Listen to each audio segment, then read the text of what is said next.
Você liga a televisão, tem alguém falando de Jesus. Liga o rádio, tem alguém falando de Jesus. Vai numa igreja, alguém fala de Jesus. Vai num pequeno templo, fala de Jesus. Fala-se de Jesus hoje em todo lugar, 24 horas por dia.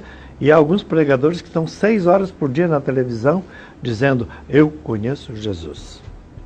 Ouça-me. Jesus é assim, é assim, é assim, ele faz assim, assim, assim, assim. Conheça o Jesus que eu conheço. E aí ele faz adeptos. E as pessoas vão ouvi-lo.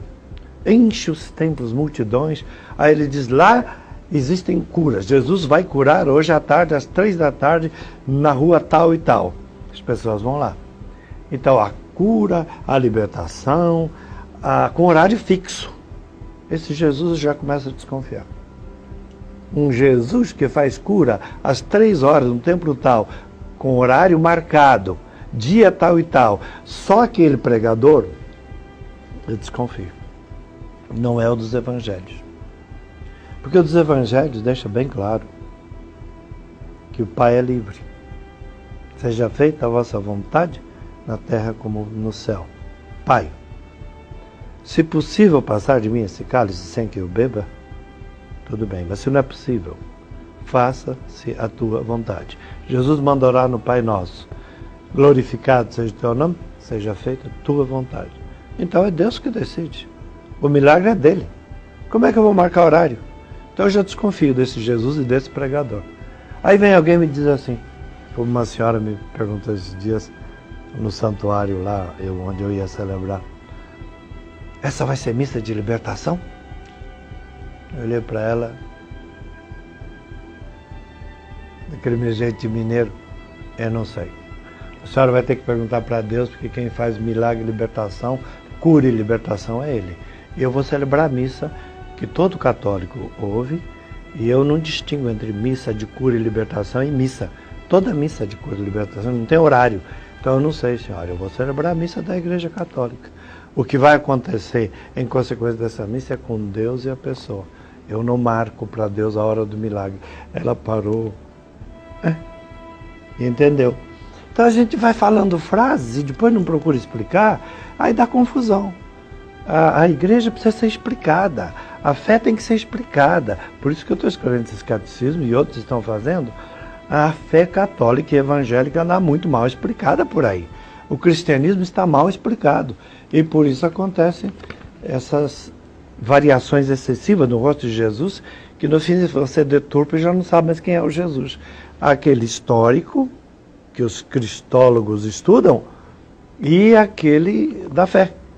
E aí, foi por isso que eu escrevi esse livro. O senhor falou de conhecer a igreja, eu li no seu site um artigo recente, Catequese a Longo Prazo. É um desafio tanto para nós, leigos, e para os sacerdotes também, né? Acho que tudo aquilo que é muito apressado começa a apresentar defeitos funcionais e estruturais. Faça uma casa depressa demais, faça um prédio depressa demais, pinta um quadro assim depressa demais, você vai começar a ver tanto defeito, porque você não teve tempo de assimilar a arte que você foi construindo, nem o edifício. Pessoa é a mesma coisa.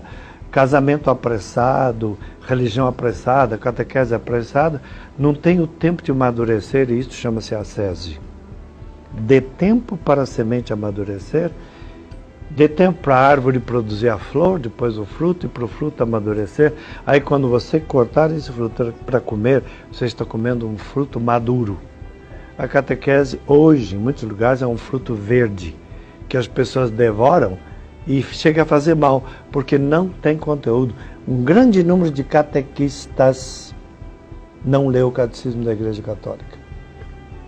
E a gente tem que ler tudo, né? Não só o catecismo, mas não só aquele trechinho. Bíblia, muitos não leram, são catequistas. Não conhecem o compêndio da doutrina social da Igreja. Esperneiam quando o padre fala de política. A igreja manda falar, está lá no documento. Desde Leão XIII foram mais de 40 pronunciamentos pedindo que os católicos se envolvessem com política e transformassem a política nos seus povos. Aí de repente vem um padre que disso eu não falo. Mas na hora de pedir ajuda econômica para o seu prédio, o senhor vai lá na autoridade e faz política. Isso não é política cristã? Tem que fazer a outra também? Vai lá brigar por aquele que está no esgoto e a céu aberto. Pode não ser da sua paróquia, mas ajude, porque tem esse direito. Não é porque mora longe que não é seu irmão. Então, isso tudo para mim é um assunto que a igreja precisa passar adiante para os fiéis. E nós temos hoje muita gente pregando, e não é para ofender, porque estão pedindo, eu estou falando, né? Fizeram a pergunta, eu falo. Agora, não é que eu vou pedir a televisão para falar, mas se pede, eu falo. É por isso que alguns canais não me convidam.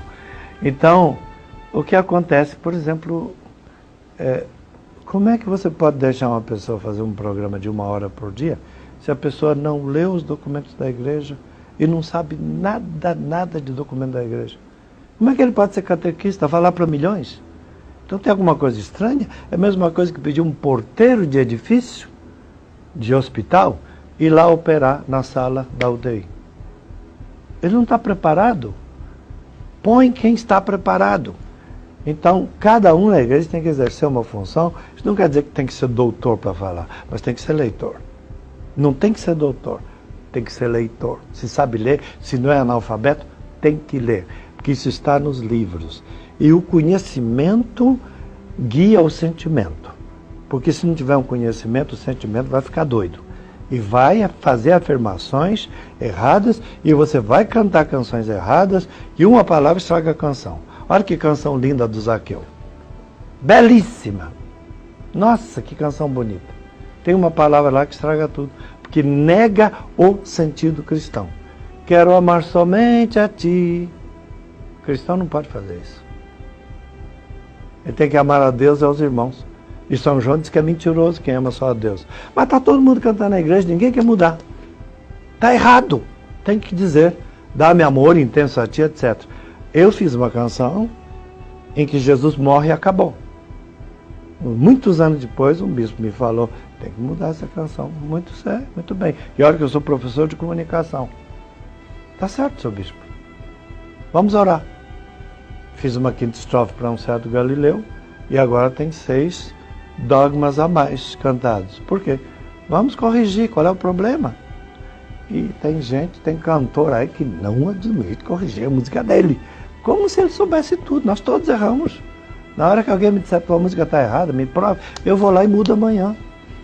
Não tenha dúvida, estou a serviço. Eu acho que está havendo um pouco de empáfia, de orgulho. Fiz uma coisa na qual ninguém pode mexer. Por que não pode? A igreja pode.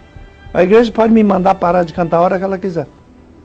Meus superiores podem a qualquer momento dizer, pare de pregar. Um bispo pode me dizer, na minha diocese você não entra. A igreja tem autoridade e eu estou a serviço dela. Então, tudo bem, um diretor de televisão pode me dizer, na minha televisão você não fala. Sim, a televisão é dele, lógico, o cavalo é dele, mas os arreios e a espora são meus. Eu vou para outro lugar, se for o caso. E se não tiver lugar nenhum para mim, para pregar a palavra de Deus, lá fora, na mídia, eu estou há 40 e poucos anos, gente, eu tenho recurso. Dá para pregar numa favela, dá para ser padre numa igrejinha pequenininha, dá para ir num hospital cuidar de enfermos. Tem muito lugar onde um padre pode atuar como padre. Não precisa ser na mídia. Se a mídia não me quiser, tem quem me queira. A mídia é um instrumento. E esse instrumento não é fundamental na minha vida. Não fui eu que escolhi televisão. Não fui eu que escolhi o rádio. Não fui eu que escolhi gravar. Me procuraram e pediram, como vocês me chamaram aqui. Então eu vou. Na hora que não me chamarem mais, eu tenho tanta coisa para fazer. Tem livros para ler, para estudar. Graças a Deus, eu sou um homem de muitos recursos e descobri que ser padre não é diante de holofote que você é mais padre. Você é mais padre quando está diante de quem precisa. Eu estou terminando um livro que chama-se Um Entre Bilhões.